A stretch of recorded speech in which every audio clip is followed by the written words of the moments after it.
बंद करणारं मोदी सरकार मुर्दाबाद मुर्दाबाद मुर्दाबाद। अरे जमीन आमच्या हक्काची नाही कुणाच्या बापाची। अरे घरकुलाला 5 लाख रुपये अनुदान मिळालंच पाहिजे। म्हाताऱ्या माणसांना पेन्शन लागू झालीच पाहिजे।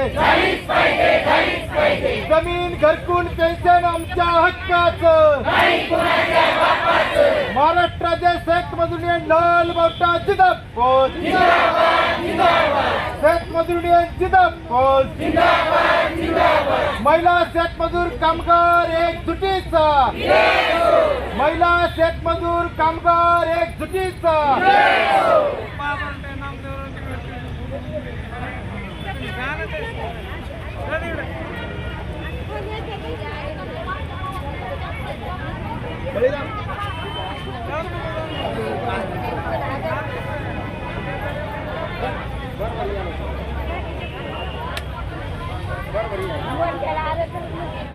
महाराष्ट्र राज्य खेत मजदूर यूनियन की ओर से आज यहाँ जो धरना प्रदर्शन आयोजित किया है, इस आंदोलन की मुख्य मांग ये है कि जो गायरान ज़मीन है, गवर्नमेंट लैंड है, महसूल की ज़मीन है, उस पर का जो अतिक्रमण है, एनक्रोचमेंट्स है, वो हटाने के नोटिस राज्य सरकार ने इशू किए हैं। ये इस संदर्भ में वो है कि माननीय सर्वोच्च न्यायालय ने हाल ही में एक फैसला सुनाया है, जिसमें उन्होंने कहा है कि जो दबंग माफिया लोग हैं, जो गवर्नमेंट लैंड पे कब्जा करके बैठे हैं, उनको उठाना चाहिए। लेकिन उसी डिसीजन में ये भी नमूद किया है कि वहाँ पे जो दलित आदिवासी फैमिलीज़ है, उनको वहाँ से नहीं हटाना चाहिए, और उसमें से जो शिक्षा संस्था है, शिक्षण संस्था है, डिस्पेंसरीज है, वो भी वहाँ रहनी चाहिए। लेकिन महाराष्ट्र राज्य सरकार इस माननीय सुप्रीम कोर्ट के डिसीजन का गलत अर्थ लगाकर हर खेत मजदूर को, भूमिहीन मजदूर को भी वहाँ से हटाने का प्रयास कर रही है। तो हमारी यूनियन ये मांग कर रही है कि ये जो अतिक्रमण है, ये रेगुलराइज होना चाहिए, नियमानुकूल होना चाहिए, क्योंकि खुद महाराष्ट्र सरकार ने एक शासन निर्णय 28 नवंबर 1991 में जारी किया है, और उसमें बताया गया है कि 1990 तक के जो अतिक्रमण है, गायरान ज़मीन पर के है, गवर्नमेंट लैंड के है, वो रेगुलराइज होने चाहिए। लेकिन ये डिसीजन का महाराष्ट्र सरकार ने अभी तक पूरी तरह से इसकी अमलबजावनी नहीं की है, और जो लोकल प्रशासन है, तहसील प्रशासन पर ये फाइलें अभी भी प्रलंबित है। तो हमारी यूनियन ये मांग करती है कि जो अपना ही खुद का शासन निर्णय है महाराष्ट्र गवर्नमेंट का, उन्होंने ये पूरी तरह से लागू करना चाहिए, और वो 1990 से पहले के जो गायरान ज़मीन पे और गवर्नमेंट लैंड पर के जो अतिक्रमण है, वो रेगुलराइज करनी चाहिए। दूसरी मांग इस धरना प्रदर्शन में हम ये कर रहे हैं कि घरकुल जो केंद्र सरकार ने घोषित किया है कि 2022 तक सबको घर मिलने चाहिए, ये जो योजना है, इसकी पूरी तरह से अमलबजावनी करनी चाहिए। अभी महाराष्ट्र गवर्नमेंट घरकुल के लिए बहुत कम दाम दे रही है, बहुत कम अनुदान दे रही है, जो अपर्याप्त है।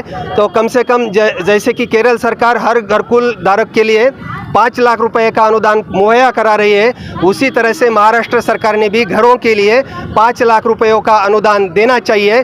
और गवर्नमेंट लैंड पर के जो घर और ज़मीन के जो अतिक्रमण है, भूमिहीन खेत मजदूरों के, जिसमें दलित आदिवासियों का ज़्यादा ये सहभाग है, वो सब अतिक्रमण रेगुलराइज करना चाहिए, ये हमारी मांग है। सर, अभी ये जो धरना आंदोलन लाल बावटा की तरफ से रखा है आपने, तो यहाँ से शेतकरी कहाँ से आए हुए हैं? अभी यहाँ तो पूरे मराठवाड़ा में से यहाँ धरना प्रदर्शन में लोग यहाँ शामिल है।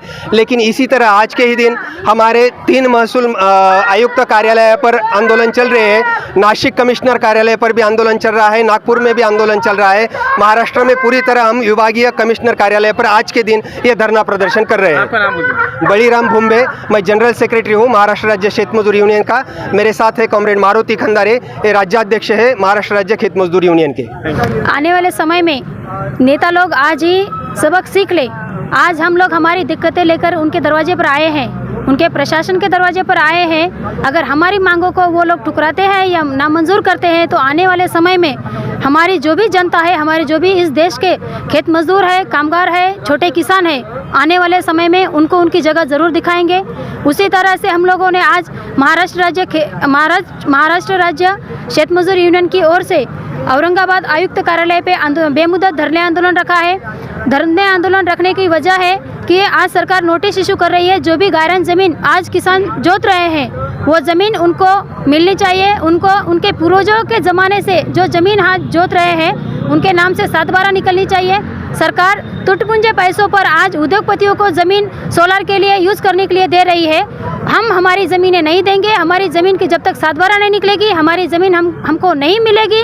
और इस महंगाई के प्रमाण में हर किसान, हर मजदूर, हर कामगार को जब तक सरकार 5 लाख का घर नहीं देगी तब तक हम लोग इन लोगों को वोट मांगने के लिए हमारे दरवाजे पे नहीं आने देंगे। हाँ मैम, आपकी मांगियाँ पूरी नहीं होंगी तो अगला कदम क्या रहेगा और आपका पूरा नाम बोलिए।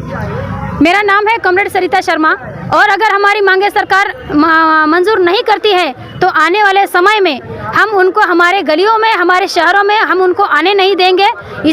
ये हमारा उन लोगों को इशारा है, वो इशारे में ही हम लोगों की बातें समझ जाए। Thank you.